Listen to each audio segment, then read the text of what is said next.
త్రికలింగ అన్న దాని నుంచి వచ్చింది. త్రికలింగ తెలంగ తెలుగు. ఈ త్రికలింగ అంటే ఏమిటి అంటే, తెలంగ అంటే తెలుగు, తెలంగ అంటే కళింగ, కళింగ నుంచి వచ్చిన మాట. కళింగ అంటే కాళింగులు కాదు, అక్కడ ఉన్న అందరం కాళింగులమే, ఈ ప్రాంతంలో అందరం కాళింగులమే.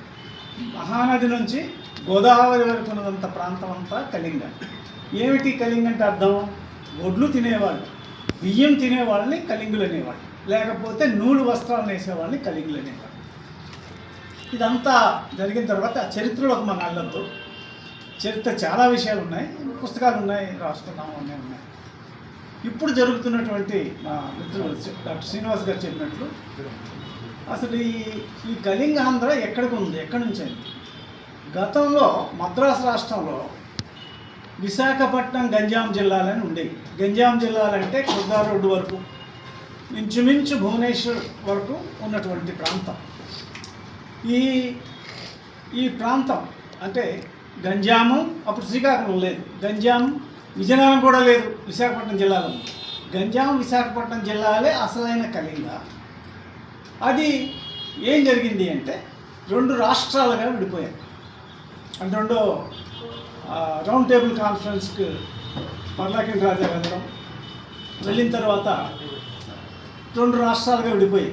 అంటే ఒడిశా కింద, ఆంధ్ర కింద విడిపోయినప్పుడు ముందు ఎంత ఉండేదంటే, విశాఖపట్నం జిల్లాలో ఇప్పుడు ఒరిస్సాలో ఉన్నటువంటి 7 జిల్లాలు, ముంచింగుట్టు, రాయగడ, జైపూర్, మీకు అందరికీ తెలిసిందే. విశాఖపట్నం వాళ్ళకి విశాఖపట్నంలో భూములన్నీ కూడా ఏ జమీందారులవి అంటే జైపూర్ మహారాజా, కురపం మహారాజా, దసపల్లా మహారాజా,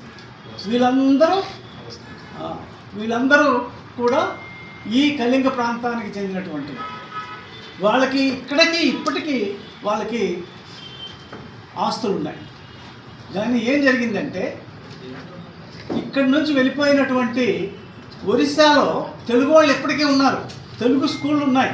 నిజానికి పర్లాకింటి లేకపోతే నేను అక్కడ చదువుకున్నా, గుడుగు రామమూర్తి గారు లేకపోతే తెలుగే లేదు కదా, తెలుగు ఉన్నాయి. అలాగే ఒరిస్సా బోర్డర్, ఆంధ్ర బోర్డర్లో ఉన్నటువంటి అన్ని ప్రాంతాల్లో ఒరియా స్కూళ్ళు కూడా ఉన్నాయి, ఒరియా వాళ్ళు కూడా ఇక్కడ ఉన్నారు.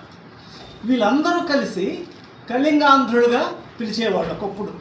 ఆంధ్ర అన్న మాటే మనది కాదు, తెలుగు అన్న మాటే, కానీ కళింగ అనేటువంటి మనం వాడుకలో ఉన్నది కాబట్టి కళింగాంధ్ర కింద మనం మాట్లాడుకుంటున్నాం. ఈ కళింగాంధ్రలో ఉండగా విశాఖపట్నం అటువంటి ఒక ముఖ్య పట్టణం, ఎందుకంటే ఇది ఈవేళది కాదు, అశోకుడు ముందు నుంచి కూడా ఉంది ఇక్కడ. అశోకుడు ముందుకుండా అశోకుడు తర్వాత ఎవరు వచ్చారంటే మన తెలుగు రాజు ఖరవేలుడు, ద్రావిడ రాజు ఖరవేలుడు, అతను పరిపాలించినటువంటి ప్రాంతం ఇది. వాళ్ళందరూ ఏర్పాటు చేసుకున్నటువంటి రాజ్యాలు ఇవన్నీ ఉన్నాయి. అటువంటి ప్రాంతం, దీనికి ఒక ప్రత్యేకమైనటువంటి గుర్తింపు ఉంది. ఇక్కడ భూములన్నీ కూడా జమీందారుల భూములు, ఇప్పటికీ జమీందారుల అధీనంలోనే ఉన్నాయి. స్టీల్ ప్లాంట్కి ఇచ్చిన కానీ, కలెక్టర్ చేతుల్లో ఉన్నటువంటి కానీ, ఈవేళ ఆక్యుపై చేసుకున్న భూములన్నీ కూడా ఇక్కడ జమీందారులవే. ఇవి ఎవరికి చెందాలి అంటే ఈ ప్రాంతంలో ఉన్నటువంటి పేద వర్గాలు ఎవరు? దళితులు, వెనుకబడిన కులాల వాళ్ళు, ఆదివాసీలు, మత్స్యకారులవి ఈ భూములు. ఇప్పుడు అసలు సమస్యకు వద్దాం. ఈ భూములన్నీ కూడా ఈ ప్రాంతంలో ఉన్నటువంటి ఈ ప్రజలకు చెందినటువంటివే. వీటికి అనుసరించే చాలా పరిశ్రమలు వచ్చాయి విశాఖపట్నం ఎవడో తీసుకొచ్చినవి కాదు. కోస్తా నుంచి వచ్చినట్టు, కోస్తా అంటే దక్షిణ కోస్తా వాళ్ళు వచ్చి ఇక్కడ అభివృద్ధి చేసింది ఏమీ లేదు. మొత్తం ఇక్కడ ఉన్నటువంటి వనరులు ఉపయోగించుకునే విశాఖపట్నం అభివృద్ధి చెందింది. దీంట్లో ఇక్కడ ఉన్న పేదవాళ్ళకి భాగస్వామ్యం లేదు. ఎంతగా అయిపోయిందంటే ఇవాళ కొత్తగా వస్తే, ఇప్పుడు ఎందుకు ఇది మనం ఈ లిటరరీ ఫెస్టివల్ పెట్టాలంటే, గతంలో కళింగాంధ్ర కళాజాతర అని మా పాతపట్నంలో పెడదాం అనుకున్నాం. గిరిజర్గంలో ముఖ్యమంత్రి, ఒరిస్సా ముఖ్యమంత్రి, నా ఫ్రెండ్, నా మిత్రుడు, క్లాస్మేట్ కూడా పెడదామంటే ప్లాన్ చేశాం మేము. పాతపట్నంలో ప్లాన్ చేసినప్పుడు ఈలోపు మన కోవిడ్ వచ్చేసింది. కోవిడ్ దాన్ని పోస్ట్ పోన్ చేశాం. తర్వాత మిత్రుడు శ్రీనివాస్ గారు, తర్వాత మన రవికుమారు, రమణమూర్తి, మేము నలుగురం కలిసి ఈ సమావేశం ఏర్పాటు చేస్తాం. సాహిత్యానికి సంబంధించి తెలుగు మాటే ఇక్కడ పుట్టింది, కుయి భాషలోంచి వచ్చిందే కళింగ. ఆ కళింగ నుంచి వచ్చిన తెలుగు మాట ప్రపంచవ్యాప్తంగా ఉంది. దాని కిట్టగా ఆంధ్రాని మాట తెచ్చాడు, కానీ ఇప్పుడు ఆంధ్రాని ఎవరు వాడటం లేదు కదా, తెలుగునే వాడుతున్నాం మనం. కాబట్టి ఈ తెలుగు సాహిత్యానికి ఆద్యులు ఇక్కడ వాళ్ళే. ఎక్కడి నుంచి చెన్నై సూరి నుంచి ఈవేళ మన సూరి వరకు అందరు ఇక్కడ వాళ్ళే.